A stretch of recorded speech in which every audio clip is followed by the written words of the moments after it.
the death of Fidel Castro. He passed on Friday. He ruled Cuba by force and by cult of personality for nearly 50 years. His death, of course, was greeted with rejoicing by the thousands who fled his island prison. But on the academic left, the response was more muted, even bittersweet. Some even seemed to mourn him. Now, what could you possibly say that's positive about a man like Fidel Castro? Joining us now to tell us is Renee de la Parraja, a professor at Canisius College. Professor, thanks a lot for joining us tonight. So I have heard many on the left say, well, he raised literacy rates and he trained a bunch of doctors.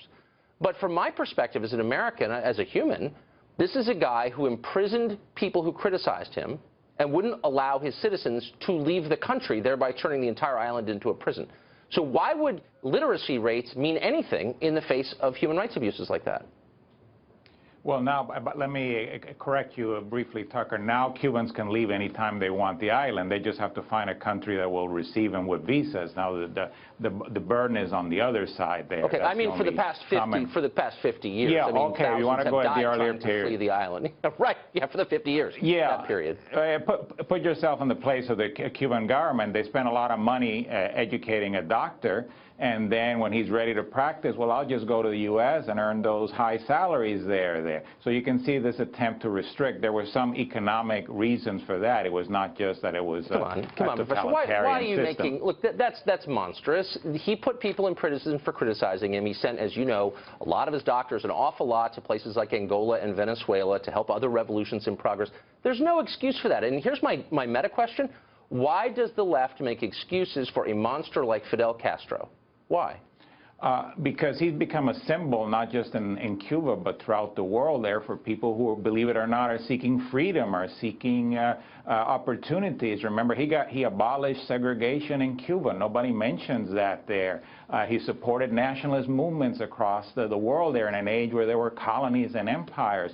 So that made him very attractive to a lot of people. Now, for me, it's difficult to say this there because I'm really not the extreme left. All my life, I've been caught between those who hate Castro and those who worship him. And all my life, I've been trying to kind of bring a little bit of the Cuban people together there. So it doesn't hurt anything to recognize.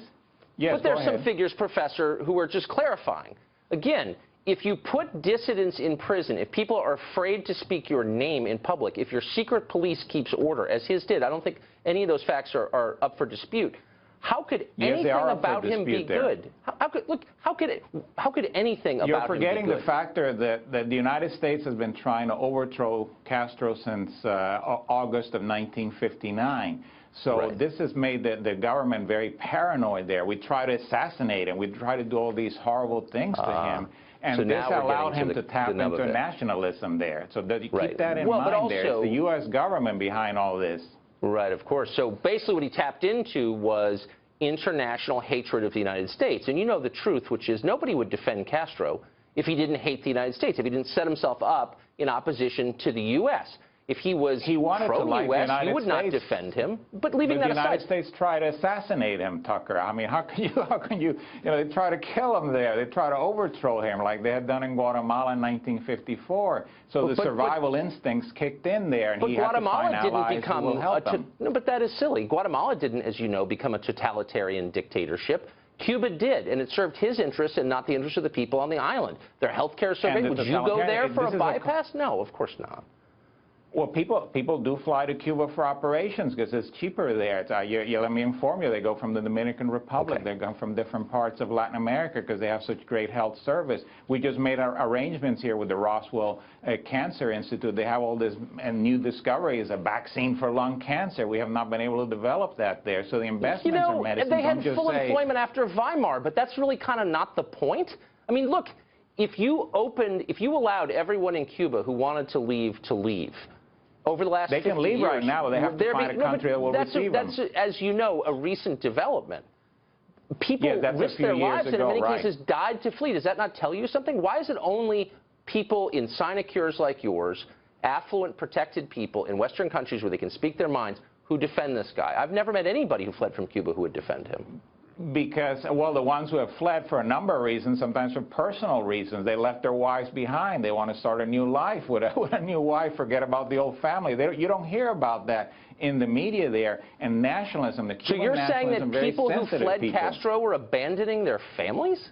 Some of them, because they had like a girlfriend. want to begin a new life there. Some of them were so there's not this huge system of political oppression that is very popular among certain sectors there. Yeah. I mean, there's all sorts of popular participation in Cuba there. I mean, you're only seeing one. I'm glad you have me a few minutes there to hear some of these things. There's another side to the picture there, and I think your viewers have a right to hear that there. It's not this brutal regime. They've been hearing it for decades. The Cold War is over. The Cold War has been over for 20 years. It's not about the Cold War. It's about the impulse on the left to defend totalitarianism. And it makes me nervous as an American because these are my fellow citizens who claim to value free speech, and yet they defend this guy.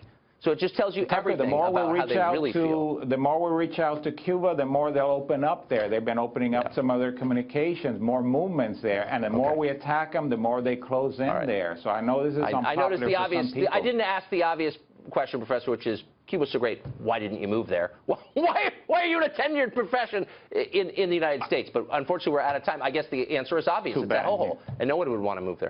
Thanks a lot for joining us. Well, I disagree with you. Yeah, my pleasure. Well, you're still here, so obviously you don't.